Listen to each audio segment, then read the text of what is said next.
Good afternoon. Welcome, welcome. I'm so excited to be here. No, John Anthony isn't transitioning. This is Stephanie Trussell. So blessed and so happy to be here.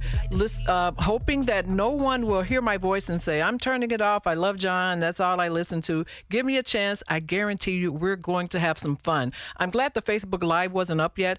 It's been a while since I've done this, so I've got my little self set up here, and I'm already headphones in place. Then I realized I hadn't even grabbed the microphone. That would have been funny that I didn't have the microphone on. But I am so excited today to bring you three amazing guests. The last hour, we're going to have some fun, like open mic. Let's just talk about some things that we want to talk about, and hopefully you will agree with me. Some of these topics need to be discussed. I know a lot of people want to talk about Trump, but we live in Illinois. We're going to talk a lot about J.B. Pritzker and what he's doing to the great state of Illinois.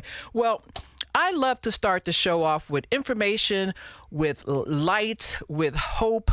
And so that means that I reached out to my friend, David E. Smith of Illinois Family Institute, to talk about what those Democrats are doing in Springfield, what we can do to combat what they're doing in Springfield, just to give us some hope and just something to look forward to. And I guarantee you will learn something. Welcome to Black and White. David, are you there? Hello, Stephanie. Can you hear me? Loud and clear as usual. I'm loud. I'm a loud guy. That's okay. That's okay. I'm so happy that you've agreed to be on from 4 to 4:30. Well, thank you for asking. Please, thank you. Anytime. But I got to tell you a really quick story. David and I was walking with a dear friend, Linda, out in DuPage County at Arboretum, and we passed by this car that had a bumper sticker, and it had Illinois Family Institute. I had a radio show. I'd never heard of you guys. I go home, I Google it. I reached out to you, maybe inbox. I remember talking to you, and immediately you agreed to be on my show. And I've never lost contact with you. And full disclosure, I am on the board of Illinois Family Action. That's the political arm. And so I'm just so happy to be in the company of someone that's just out there telling us what's going on and issues that pertain to the family. So I know. And more importantly, we're friends. Oh, I truly count you as a dear friend. I appreciate just having you as part of my life. So tell us, those people that's like, what's going on in Springfield? Oh, well, there's a trouble brewing, right? Always. Besides the mess that we're in with the budget and pension debt and all that stuff, there's an agenda down there with the death agenda is what I like to call it. Number one, darkness. Our main first of all, let me back up. 6,700 bills have been introduced over the last 4 months, maybe 5 months now. Wait, say that number again. 6,700 bills have been introduced. Who can keep up with that? Now, I mean, this is crazy. It is absolutely crazy. And we have on our website, IllinoisFamily.org, we have a Springfield tracker. So if you click that, you'll look at all the bills that we're tracking, which is overwhelming. And some of them, thankfully, are not moving anymore. So let me go over them real quick. The top concerns we have is, number one, the sanctity of human life, because they want to legalize suicide in Illinois. They call it physician-assisted suicide, but they want to allow people to start dying. And we know from other states that have already done this, there's a very quick, slippery slope. While they say it'll be regulated, it'll be restricted, it'll only apply to a certain group of people, we know that it's being expanded to people who even have anorexia, who have mental disorders, depression, arthritis. Stephanie, arthritis is a condition. Unbelievable. But what you said was, it reminds me of what they said about abortion. It was going to be rare and safe. Right. And look what happened to that. Right. Exactly. Well, here's our fear, and it's played out in other places. So the right to die, quote unquote, of course, it's got to be couched that way. The right to die will soon become a duty to die, because you're too much of a burden. You're costing too much to treat you, and you're gonna die eventually. And of course, the health insurance companies would say, we'll pay for your pills to kill yourself, but the poison medicine, right, to kill yourself. But anyway, we won't treat your cancer or what have you. So that's number one. And they're debating it in Springfield. Thankfully, it doesn't seem like there's enough buy-in yet, but they're working very hard. Thankfully, the Illinois State Medical Association weighed in and said they're opposed to it, overwhelmingly opposed to it. So that is very good. Well, really quick, I want to ask, what was the representative that introduced this? Because I want people to, if they live in that district, to reach out to that person and say, my goodness. So State Senator Linda Holmes from Aurora is the main sponsor in the Senate. In the House, it's Robin Gables from Chicago. Wow. Okay. State rep. So there was a hearing yesterday. You can go to our YouTube channel and you can listen to all 85 minutes of it, right? Pro and con. But it's really kind of scary what they're proposing. The second bill is, of course, the bill for homeschool regulation, which again, the government has no business trying to regulate homeschoolers. We're private schools. And by the way, I say we because I'm a homeschooling father. I was going to say you have 8 children. And back in the old days when I had another radio show, 8 to Midnight, he would bring the oldest into the studio with him. That's the right. most well-behaved. I've watched these kids grow up, and they're quite accomplished and just amazing kid. I myself have never met a homeschool kid that wasn't confident, that wasn't brilliant, and just doing so well. So here we are in Illinois where we know, David, government schools are what? Failing our children. So instead of focusing on improving the government schools, let's go after the one group that's getting it right. Oh, my goodness. And the public schools have so many problems going on right now. And so they got to go after us, And so State Representative Tara Costa-Howard from the what is it? 42nd. Lyle Lombard, Glen Ellen. Yeah. Yep. That area is introduced this bill to regulate us. And, of course, it won't stop. It'll require registration. You have to register with your local schools. It won't stop there. By her own words, she says, we have to know where you are and what you're doing and protect these kids. Wow. Holy cow. You're not going to get all that done by just a simple registration form, number one. Number two, all the kids that are being abused seriously by staff in our schools, they're sexually assaulted by staff in our schools. What about that? Why don't you focus on that first, Tara Costa-Howard, And the biggest school district we have is Chicago, and it was just how many years ago when the newspapers were reporting just the numerous incidents where these teachers were, it was so many incidents, and they never talk about that. And it's so funny. You know how our God works. In the last, 2 months, in DuPage County alone, there were 2 different incidents. That's right. I don't think they were in her district, but they were very close. And I don't know about you. I have friends. I reached out to someone who does stats, and I said, could you send me all the stats of all the schools, the government schools in Tara Costa-Howard's district, and how they're performing? What do you think I got, what the results I got? What do you think, David? I think they're probably not proficient in reading, math, and science. How about that? Exactly. Am I right? But yet, I love how the reading and math might be 48. Science somehow is like in the 70s, even though science is all reading and math. But then the graduation rates are always in the 90s. So you're graduating a bunch of folks that cannot read at grade level. It's so disturbing. It's very scary, and yet they want to go after the bright spot in the state, and that's the homeschool family. And this isn't the first time they've done this, correct? No, they've done this a number of. It's like every 10 to 15 years they have to revive this effort. But this time, Stephanie, it's a nationwide push. Yes, I think the left is very concerned about the independent thinkers that homeschooling is producing, and they the whole idea, by the way, behind Common Core and the push for Common Core was to make everyone common. Yeah, they make everyone learning the exact same thing as if someone in Texas is going to learn the same thing as someone in Manhattan, and we know that's just that's unrealistic. That's exactly right. And homeschoolers are breaking that model. They're independent thinkers, and they're out there. And so they're making an excuse that these families, there's certain families who are claiming to be homeschooling and then having neglected or abused children. And so Tara is going to, be the knight in shining armor riding to the rescue for these kids.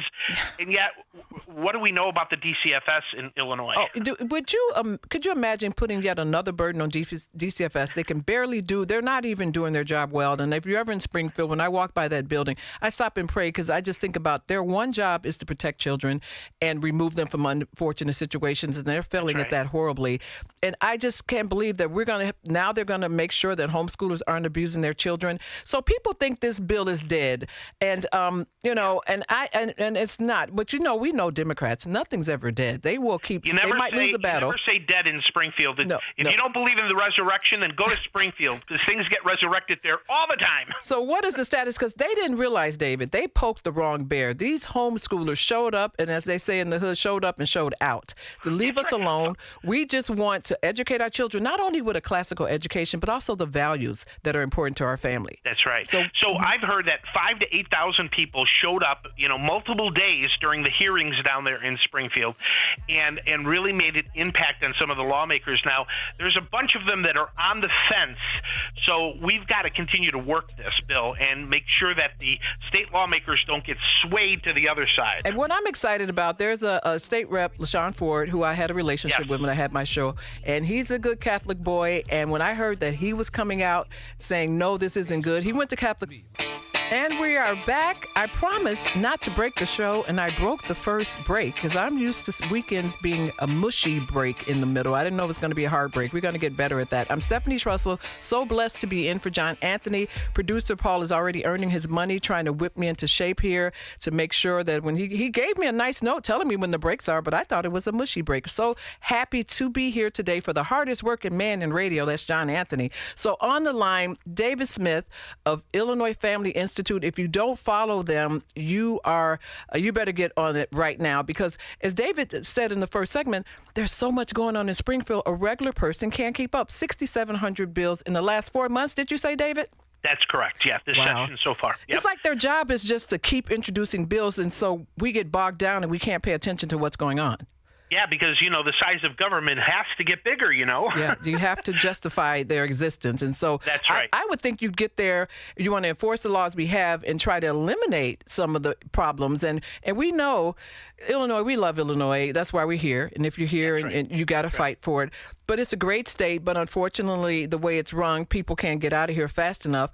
And if you're here, you need to be trying to figure out how you're going to fight. Not everybody's going to be called to run for office, but you can get involved and you can volunteer, especially with organizations like Illinois Family Institute. Yes, thank you so much. We were talking about House Bill 2827, the bill to regulate homeschoolers. So that we don't want to say it's dead. So we've got to be vigilant on that bill. And because it's a 2-year session, right? This is the first part of the 2-year session. We go all the way until 2026 with this. So it could be alive anytime during the next 2 years, right? It's like a zombie. It'll just keep coming back. You think you shot it in the head, but it'll just pop right back up. Right. Now, one of the other bills that thankfully isn't moving is a bill to legalize prostitution in Illinois. And then another bill to legalize psychedelic drugs in Illinois. So that doesn't seem to be moving. But there's another bill that I want to talk to you about, two of them actually.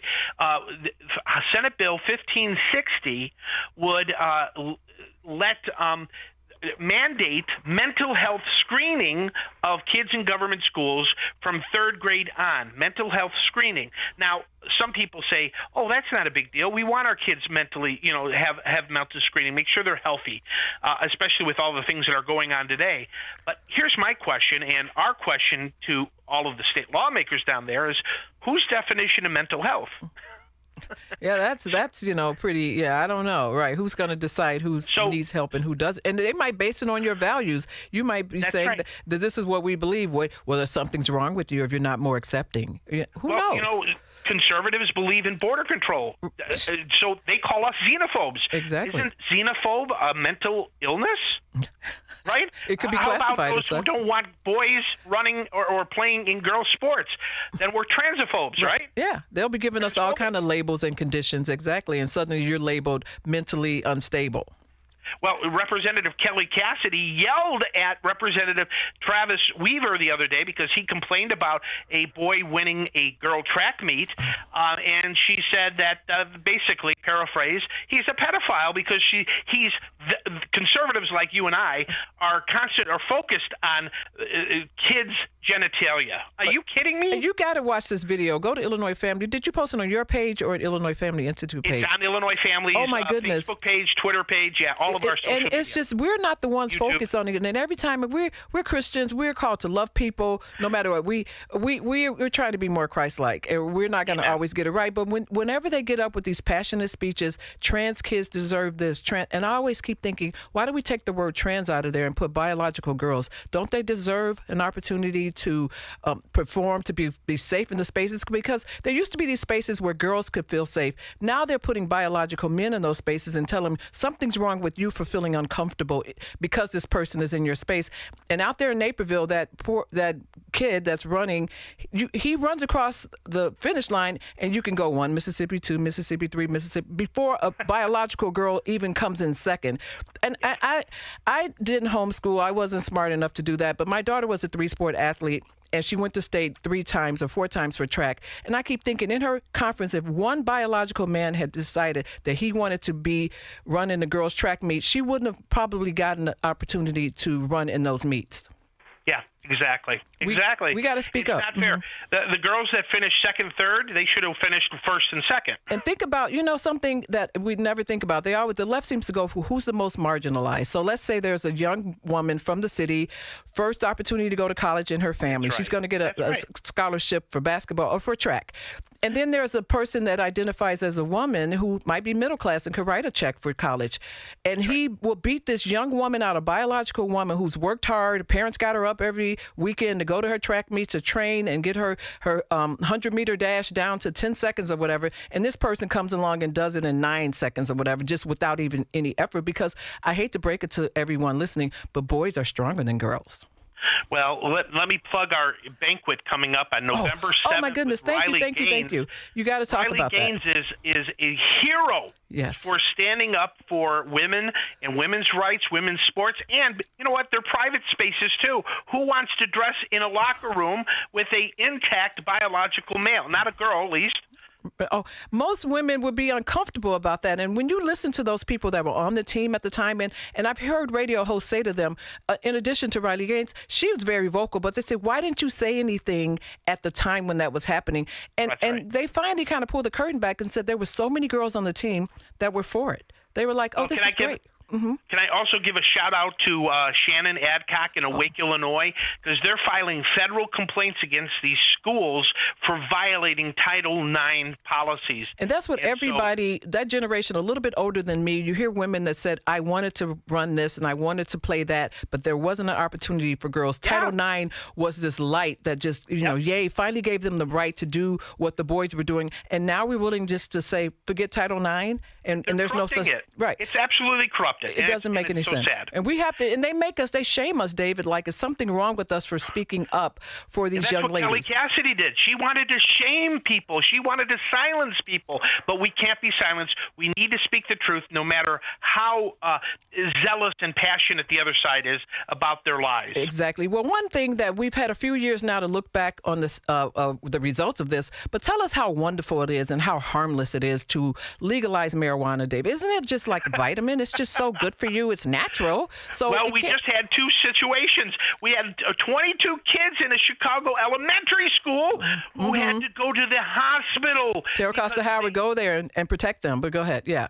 Because they ate cannabis-laced whatever, cookies and baked goods or what have you. This just happened last week. And then just a few days before that, some strange woman gave 3 kids in a Wheeling Park chocolate THC candy. I mean, oh my gosh!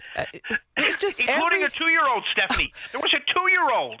I keep thinking you kidding me? Everything that's bad, and you had a great video debating the person that wants to legalize gambling, and your best points were that in order for gambling to be lucrative for the state, a bunch of folks have to be losers.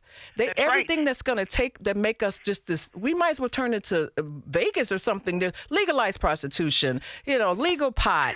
It's just, come on, guys, this is not the way to fill the hole of our deficit or whatever. This is going to be more money for us. How about we stop spending? That's right. And then there's one more bill that would actually recruit doctors who can't do their abortion practices in pro-life states, and they wanted to bring them here because, well, if you want to abort a baby at 15 weeks and you've got a heartbeat law like Florida, come on to Illinois. Yeah. We'll welcome you. Abortion we'll tourism. babies here. It's unbelievable. And we've learned that this abortion pill, you got to go to Illinois Family Institute to Yes. be on top of these things. The abortion pill is not safe without examinations. These women are being sent these pills. Body parts are being left. It's not completely leaving the body. It's very dangerous, but the left will never talk about those incidents that those women are left. Sometimes they just went to get one abortion and suddenly they can't have kids at all anymore. They had to have a hysterectomy because it's just not safe as what did they say? That it's as safe as taking a Tylenol. That's what they said. Yeah. But Ryan Anderson's group did a study, a huge study. It wasn't just 1,000 people. It was a lot of people. And they came back and said 1 in 9 people experience serious side effects or consequences, medical complications as a result of taking it. So you guys were just listening to David Smith. You're going to come to the conference, to the fundraiser. What's the date again with Riley? November 7th in Homer Glen with Riley Gaines. And there were so many people, David, like, why did they sell out so fast? This is going to sell out really fast. So don't be crying about it. This is an opportunity to see her and listen to what she has to say. Follow Illinois Family Institute. David Smith is always great to talk to you. Thank you for being on top of all the things we're too busy to pay attention to. Yeah, you're welcome. Thank you, Stephanie. Have a great day, for your David. voice. Stephanie Trussell in for John Anthony, hoping not to break his show. Back right after the news.